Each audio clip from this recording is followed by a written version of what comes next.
ఆలోచించాలి. మీ జీవితం తరించాలంటే ఏదో ఇక్కడికి వచ్చి 4 మాటలు వినగానే మీ జీవితం అయిపోదు.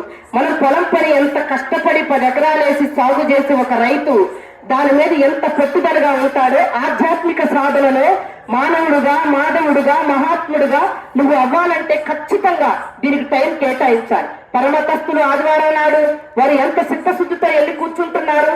వారికి అబ్బిందో లేదో తెలియదు, కానీ అసలు అది మన దేశ మతం కాదు. కానీ ఆ విమర్శించడం నేను పోవట్లేదు. కానీ మన మత ధర్మంలో మనం కూడా వారానికి 2 రోజులైనా చేయాలి. మన దగ్గర ఉన్న పవర్ఫుల్ ప్రతి చెట్టు పుట్ట మహర్షులు వేసిన బీజాలు ఎంత పవర్ఫుల్ గా ఉన్నాయో మీరందరూ అన్వేషణ చేయాలమ్మా.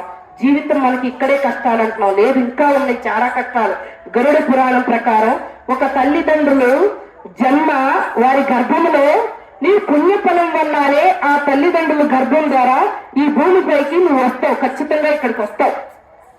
మా తల్లిదండ్రులకి ఇది నీకైనా మాకైనా బిడ్డల్ని దేవుడు ఇచ్చేటప్పుడు వారి పుణ్య ఫలం ఆధారంగానే ఫలాన్ని తల్లిదండ్రులని ఇస్తాడు. కానీ మాయ ద్వారా బయటికి రాగానే ఆ జన్మ మొత్తం నువ్వు అక్కడ చేసి పుణ్యం మొత్తం అసలు నేను ఎలా బ్రతికాను అప్పుడనేది మొత్తం ఆ మాయ ద్వారా ఖచ్చితంగా మర్చిపోతాం. పురాణాల శాస్త్రాలు ప్రమాణంగా రాసి ఉంది. ఆ మాయ ద్వారా మర్చిపోయిన తర్వాత ఈ దేహం నేను అన్నంతో పుట్టాను, నేను పెద్ద మహాత్ముడిని, నేను పెద్ద ధనవంతుడిని, అసలు నీకు గత జన్మ నేను అక్కడ ఎన్ని బాధలు పడ్డాను, నన్ను ఎలా నూనెలో వేసి వేయించారు. అసలు పురాణం ఏంటంటే కనీసం మనలో చదవటం రాకపోయినా వినండి. మహాత్ములు ఎవరు టైం ఇచ్చైనా, రామకృష్ణ ప్రభుజీ అయినా ఇంకా ఏ మహానుభావుడైనా ఒక మంచి మాట చెప్తే ఖచ్చితంగా తీసుకోవాలి. మనం అనుకుంటాం మరణం అనేది ఎవరికో వచ్చింది, వారి వయసు రీత్యా మనకు రాదనుకుంటాం. కానీ ఖచ్చితంగా ఏదో ఒక రోజు ఈ భూమి మీద అర్ధాయుష్తోనైనా ఆయుష్తోనైనా దైవానుగ్రహంతో నువ్వు ఖచ్చితంగా వెళ్ళిపోతావు. వెళ్ళిపోయే లోపు నీకు అక్కడ ఆ భగవంతుని ద్వారాలు తెలుసుకోవాలంటే అంత తేలిక ఆచామాచా కాదు. అక్కడ కూడా ఆత్మ ఘోష పెడుతుంది, ఆత్మ అనేక రకాలుగా బాధపడుతుంది. ఏంటో ఈ ఆత్మ బాధపడుతుందని చెప్పి స్వామివారు చాలా నిష్టగా చదువుతున్నప్పుడు నాకు చాలా కన్నీళ్లు వచ్చినాయి. అంటే మనం చేసిన పాపకర్మలు ఇక్కడ అనుభవిస్తున్నా కూడా ఇంకా అక్కడ చాలా ఉంది. భగవంతుడు యమధర్మరాజుని సాక్షాత్తు చాలా పెద్ద భగవానుడిగా పోల్చారు. ఆ మహానుభావుడు నీ యొక్క ఆయనకి మనవాడు నారాయణమ్మ మనది, రామకృష్ణ మనవాడు, మల్లేశ్వరం మనది అనేది ఉండదు ఆయనకి. ఆయన దృష్టిలో యమధర్మరాజు ఎంత సత్యవంతుడంటే నేను చూడగానే ఆయన మనుషులు చంపి తీసుకెళ్తున్నాడని ఇదివరకు అనుకున్నాం కదా.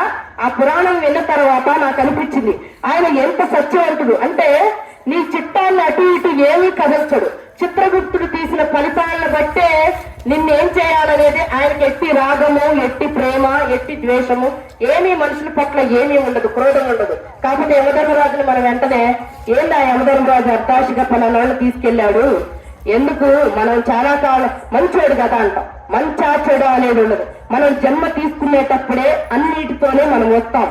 కానీ భగవంతుడు ఏమనుకుంటాడు, మనకు జన్మ ఇచ్చినప్పుడు వాడు ఖచ్చితంగానే మానవ జన్మ పుణ్యఫలం వలంగానే నేను ఇచ్చాను.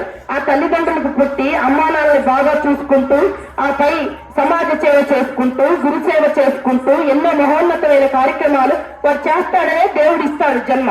కానీ ఈ మాయ ద్వారా వాడు ఆ భగవంతుడు ఇచ్చిన ఆజ్ఞ అంతా మర్చిపోయి అనేక అనేక అనేక అనేక ఆగాడాలు అంతా ఇంత కాదు, నాది నేను అనే చూడండి. భగవంతుని స్వరూపులైన మీరందరూ కూడా ఇంకా చాలా కష్టపడాలి. రోజుల తరబడి కూడా మహాత్ములు చెప్పే సందేశాలు వినాలి, నేర్చుకోవాలి. ఇంకా మనకి ఇక్కడున్న కష్టాల కంటే అక్కడ ఎక్కువ ఉన్నాయని కూడా గ్రహించాలి. భగవంతుని ఇందాక స్వామి వారు చెప్పినట్టు భగవంతుని పాదాలు పట్టుకొని ఆ అన్వేషణని వదలకుండా ఆపై జ్ఞానవంతమైన భక్తిని నేర్చుకోండి.